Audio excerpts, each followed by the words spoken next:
Olá, eu sou Vera Queiroz de Souza e vou dar início na apresentação do trabalho que tem como título Adoção da abordagem sistêmica para o diagnóstico de uma unidade de produção agrícola na terra indígena do Alto Rio Guamá, Pará. É de autoria de Gabriel Garreto dos Santos, Vera Queiroz de Souza, Maciel Garreto dos Santos, João Paulo Ferreira Neres e Alex Paulo Martins do Carmo. Para começar, a gente tem uma breve introdução a respeito do enfoque sistêmico, onde Pereira, 2014, ele fala que o enfoque sistêmico ele tem surgido como uma proposta importante no estudo e intervenção na agricultura, devido ter uma certa popularidade, né, no meio acadêmico e nas instituições que são encarregadas da questão da agricultura e da promoção do desenvolvimento rural. Então, no âmbito da agricultura, a visão sistêmica tem se mostrado imprescindível, uma vez que os agroecossistemas eles têm se tornado cada vez mais complexos, apresentando forte interação entre o homem e o meio biofísico, né? O que vai implicar em grandes transformações no decorrer dos anos. Diante disso, o objetivo desse trabalho é realizar um diagnóstico do sistema de produção existente em uma unidade de produção agrícola familiar localizada na terra indígena do Alto Rio Guamá, inseridas em territórios pertencentes ao município de Garrafão do Norte, utilizando-se técnicas de observação sistêmica em loco. Passando para a metodologia, a unidade de produção agrícola visitada foi o sítio Espírito Santo, que fica localizado no município de Garrafão do Norte, dentro dos limites territoriais da terra indígena do Alto Rio Guamá, distante cerca de 20 quilômetros da sede desta cidade, e pertence à mesorregião do Nordeste Paraense e à microrregião do Guamá, estado do Pará. Aqui a gente tem um mapa, né, onde envolve os municípios que compõem a terra indígena do Alto Rio Guamá, que fazem fronteira, né, com a terra indígena. O diagnóstico foi realizado no dia 3 de fevereiro por meio da aplicação de questionário semi-estruturado, contendo 80 questões norteadoras e acerca, né, do sistema de produção desenvolvido na propriedade, composição familiar, situação socioeconômica da família, força de trabalho, comercialização da produção, entre outros arranjos, além de caminhada transversal, levantamento histórico da propriedade, coleta de campo com equipamento receptor de sinal de GPS por meio do aplicativo TM Geomap. E, passando aqui para o resultado das discussões, a gente tem a caracterização do componente familiar e do trabalho, onde a família proprietária é constituída pela senhora Alice Canafístula, ela é natural do município de Ourém e possui 4 filhos, né? A chefe da família ela é divorciada há mais de 5 anos e tem como atividade principal o trabalho assalariado como agente comunitária de saúde há mais de 10 anos. E um dos filhos que ainda residem na propriedade, né? Ele é responsável por realizar as atividades mais pesadas do campo. Então aqui a gente tem um mapa de classificação de cobertura do solo e das principais atividades de trabalho e características ambientais da propriedade. Essa propriedade ela tem uma área total de 112,5 hectares, tem plantação de frutíferas, né? Área de cultivo e áreas de mata ciliar que compõem a área de APP e área de vegetação secundária. A propriedade dispõe de energia elétrica e possui como recursos hídricos um pequeno igarapé que traslada pelo fundo da UPA e conta também com um poço natural. Passando aqui para o sistema de cultivo, atualmente a família trabalha com cultivo de mandioca, milho, manga e açaí. O cultivo da mandioca é tido, né, para o consumo próprio da família e para comercialização. Em relação às culturas sazonais, a mesma é cultivada.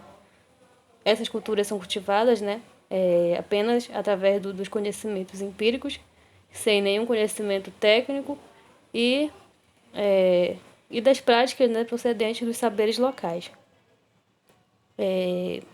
Aqui a gente tem uma imagem do cultivo da mandioca. Na propriedade existem 2 parcelas, né, com plantio de mandioca. As estacas para plantio são oriundas de cultivos anteriores da família. E os tratos culturais se dá basicamente na capina manual, com auxílio de enxada e utilização de agrotóxico, em específico o herbicida glifosato, né, que é utilizado para fazer o controle das plantas espontâneas. De acordo com a agricultora, na segunda parcela, né, que fica no lado leste da propriedade, foi notado o murchamento e amarelecimento de diversas plantas. Era como se estivessem sofrendo por falta de água, relata a agricultora. E ainda segundo a agricultora, né, esse problema também é bastante recorrente nas áreas de outros produtores vizinhos. Ela diz: se nós plantamos 8 tarefas de roça, acontece de colher somente 2 ou 3, o restante é perdido.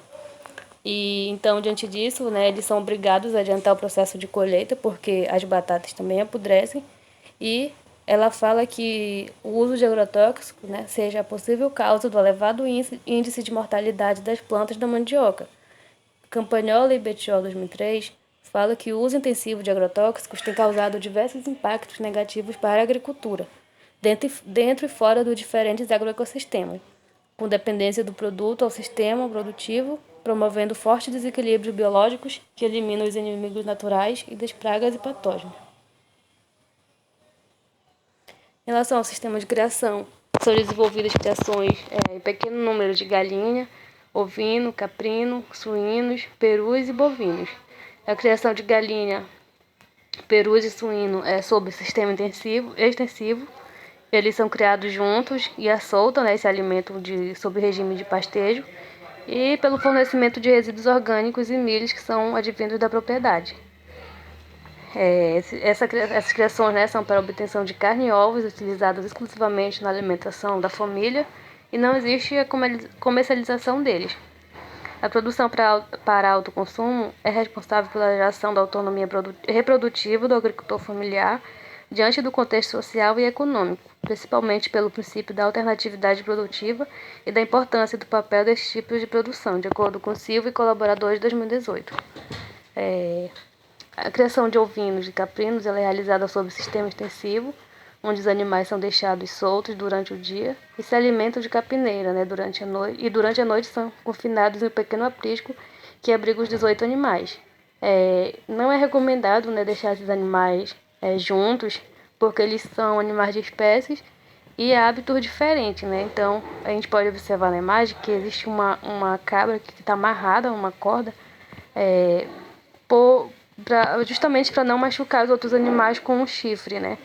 Então, Silveira e Albuquerque 2000, eles falam que é indispensável para o criador que este faça mudanças nesse subsistema de criação, como separando esses por faixa etária, estágio de gestação e estado nutricional. Por meio desta prática, ele estará facilitando os manejos reprodutivos, sanitários e alimentares e, consequentemente, dando melhor conforto a esses animais. Então, verificou-se ainda que não é realizada a separação dos machos e das fêmeas e tampouco dos cabritos. E o estabelecimento ele possui apenas um aprisco para abrigar todos os animais, né, desde a fase jovem até a fase adulta, o que torna de fundamental importância que os criadores construam com urgência um cabriteiro cuja instalação é destinada às crias de menor idade do rebanho e tem como objetivo central a proteção dos cabritos dos ventos fortes, umidades em excesso e das chuvas, né, de acordo com Silveira e Albuquerque 2000. A propriedade não possui esterqueira, né? Os dejetos dos animais são coletados diariamente e utilizados em cultivo de hortaliças, pequeno cultivo de hortaliças que tem no quintal. E o uso da esterqueira, de acordo com o Embrapa, é uma ferramenta crucial para o depósito de esterco, o que permite o melhor aproveitamento e uso dos dejetos, contribuindo efetivamente para a melhoria das condições higiênicas da criação. No subsistema de criação da bovinocultura, a raça trabalhada na propriedade é a Nelore. No total, são 18 animais que são mantidos presos, né, durante o dia. E durante o dia ficam no pasto e, quando necessário, é fornecida complementação mineral. Ao todo, são 100 tarefas de pasto e o investimento se fez necessário, né, devido à necessidade de investir em um subsistema que agregasse a renda. Então, para concluir, nesses arranjos foi possível observar as diferentes especificidades da agricultura familiar nos diversos agroecossistemas amazônicos, considerando a diversificação das suas atividades, voltadas não só para a produção comercial, mas também para os seus sustentos, como, com isso, podendo ser constatada uma forte interação entre o componente humano e o meio externo em geral, coexistindo uma expressiva relação de dependência entre ambos os processos. Adicionalmente, as especificidades de cada localidade permitem uma maior compreensão e concepção sobre a realidade vivenciada pela agricultura familiar e as relações existentes entre o sujeito do campo e o meio biofísico em que estão inseridos. Por fim, através da abordagem sistêmica, foi possível melhor observar os aspectos de interação entre o componente humano e o meio físico e social, relacionados ao ambiente agrícola e o campesinado da região nordeste paraense. Aqui são as referências e os agradecimentos, em especial à família que nos recebeu e forneceu as informações necessárias para a realização desse estudo. Obrigada.